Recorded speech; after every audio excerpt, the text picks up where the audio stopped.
ওই যে এক বেচারা রাস্তা দিয়ে যাইতে একটা কাগজ পাইছে, একটা কাগজ কুড়ি পাইছে, তাতে লেখা আছে বাগি উঠলে কাইসা গরম করে সেক দিলে বাগি ভালো হয়।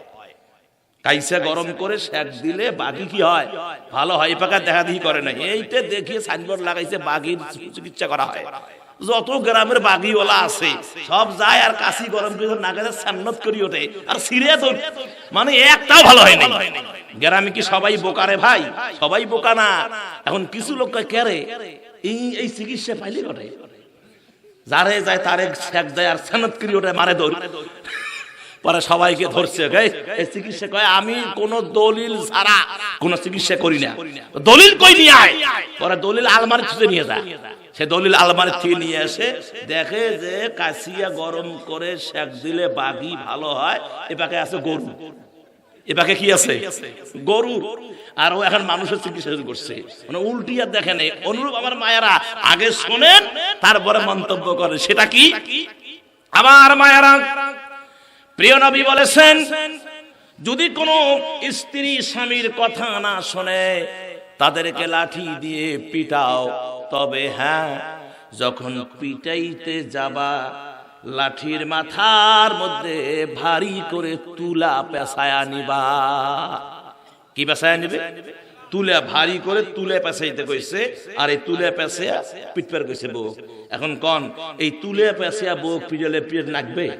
কথা কন পেটন লাগবে? এটা হলো মাসলা, এটা হলো ফিকার মাসলা, হাদিসে রাসূল সাল্লাল্লাহু আলাইহি ওয়াসাল্লাম বলেছেন।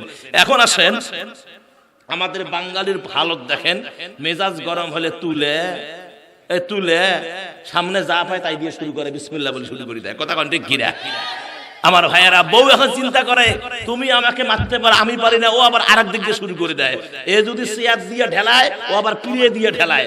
ইয়ে সিয়াদ দিয়ে মারছে, ঢেলার মাথা ফাটছে, পিড়ে দিয়ে ওর থোতা ফাটছে, দুইটাই মেডিকেলে ভর্তি হয়েছে।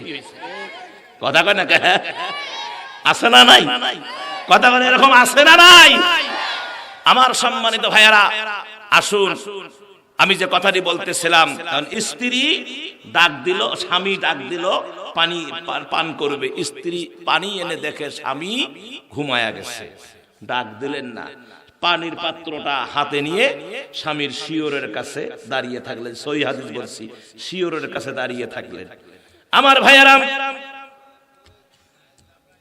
ফজরের আজান হয়ে গেল। সাহাবী যেহেতু ফজরের আজান যখন কানে পড়েছে, ঘুম ভেঙে গেছে। এবার ঘুম থেকে জেগে চোখ খুলে দেখেন স্ত্রী পানির গ্লাস নিয়ে মাথার কাছে দাঁড়িয়ে আছে। বললেন, বিবি রে, এই গভীর রাত ফজরের আজান হয়, কেন তুমি পানির পাত্রটা নিয়ে দাঁড়িয়ে আছো?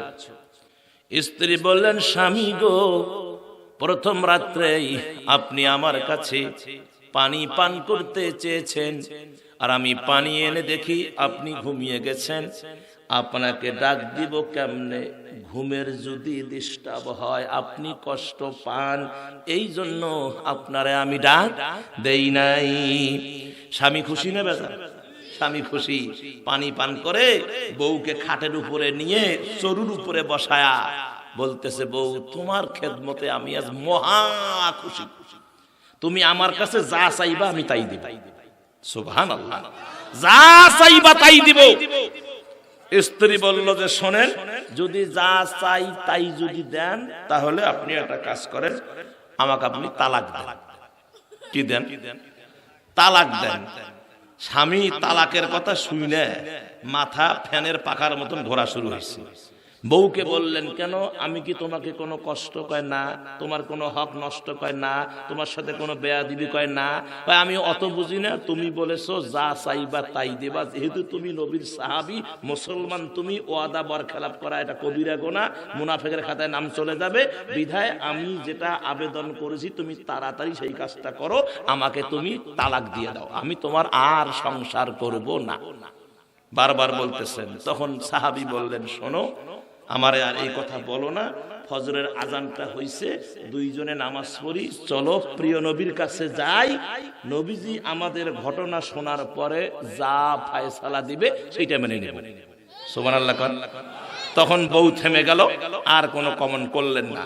দুইজনে উঠে এখন হুজুরের দরবারে যাচ্ছেন, যাইতে সময় লাগবে না ভাই? ওরা পৌঁছুক, তারপরে কি বিচারটা হলো, আমার রসুল কি ফায়সালা দিলেন কি দিলেন না জানবার দরকার আছে না নাই?